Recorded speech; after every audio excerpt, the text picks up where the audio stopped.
राधे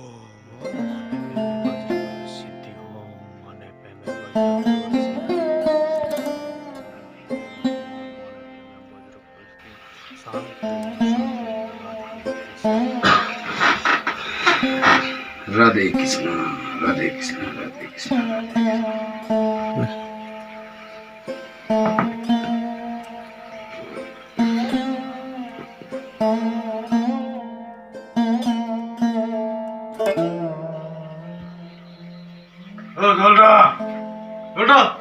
हजुर सोल्टी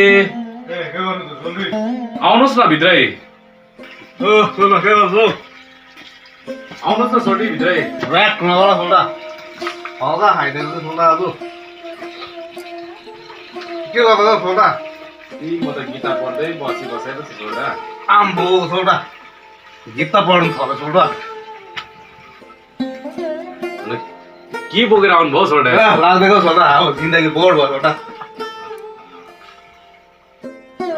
गीता पढ्दैको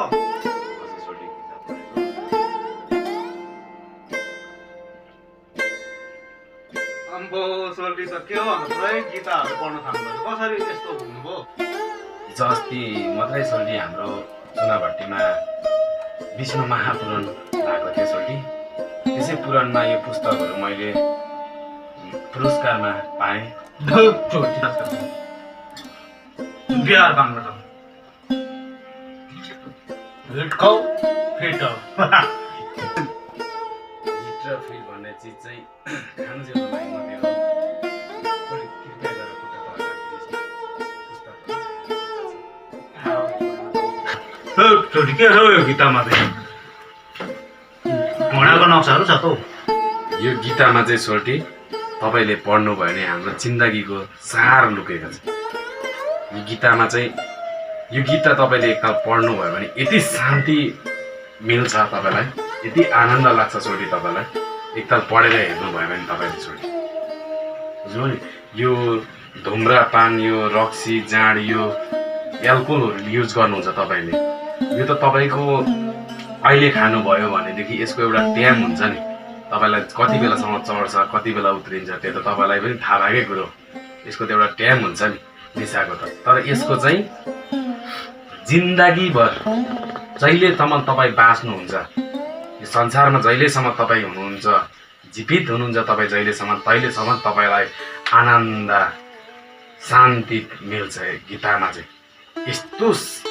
मैले चाहिँ यति साह्रो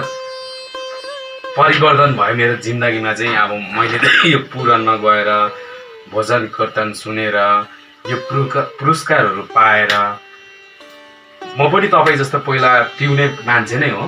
तर अहिले आएर चाहिँ मैले यो पिउनु छोडेर यो लाइन मैले भजन कीर्तन सुनेर मैले गीता पढेर चाहिँ आफूले आफूलाई नै यति खुसी लाग्छ क्या यति शान्ति लाग्छ आफूले आफूलाई नै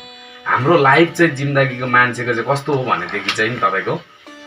गमलामा रोपेको फुल जस्तो हाम्रो घरमा रोपेको फुल जस्तो हाम्रो जिन्दगी चाहिँ यस्तो मजाको जिन्दगी यो जिन्दगीलाई हामी किन त्यसै वेस्ट गर्नु मजाले फुलौँ न त यसको मतलब चाहिँ के हो भनेदेखि चाहिँ यो जिन्दगी हाम्रो यसरी मातेर हामी है हामी मात्ने मान्छेलाई प्लस कसैले पनि मन पराउँदैन एउटा कुरो त है अनि हामी यो मातेर यसरी जिन्दगी वेस्ट गर्नु भन्दादेखि चाहिँ यो गीता पढेर यो पनि होइन कि तपाईँले यो गीता तपाईँले पढ्नु भयो भने तपाईँले अरूलाई खुसी पार्न सक्नुहुन्छ भन्ने पनि यसमा छैन यो गीता पढेर चाहिँ आफै खुसी हुनु हो बुझ्नुभयो नि यो संसारमा आफूले तपाईँले सबैजनालाई खुसी पार्नु भनेको चाहिँ सोल्टी 1 किलो भ्यागु त तौलिनु बराबर छोडी तपाईँले कहिले पनि जिउँदो भ्यागु त तौलिनु सक्नु हुँदैन नि एउटालाई तौलिनु भएन अर्कोलाई राख्नु भने अर्को उफ्रेर जान्छ अर्कोलाई राख्नु भने अर्को उफ्रेर जान्छ त्यसरी नै यो संसारमा एउटा साथीलाई खुसी बनाए अर्को दुखी हुन्छ अर्कोलाई खुसी बनाए अर्को दुखी हुन्छ जिन्दगीमा कहिले पनि सबैजनालाई खुसी बनाउन सकिँदैन त्यही कारणले तपाईँ हामी भजन कीर्तन गरौँ पुराणमा जाउँ भजन कीर्तन सुनौँ गीता पढौँ मनलाई शान्ति बनाऊ है मेरो चाहिँ भन्नु यही हो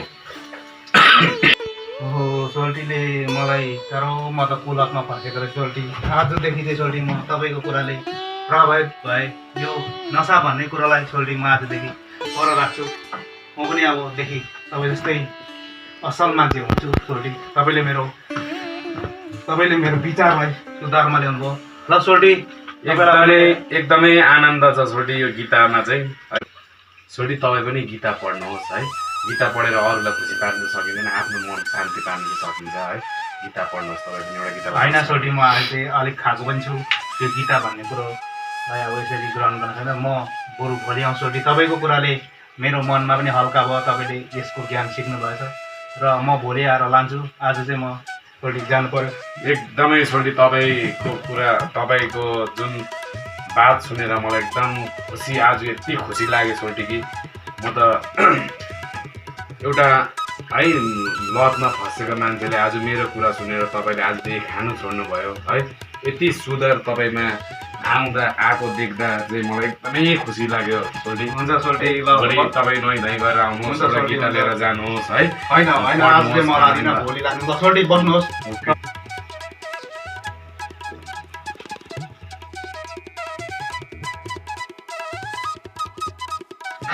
जय श्री कृष्ण, जय श्री कृष्ण, जय श्री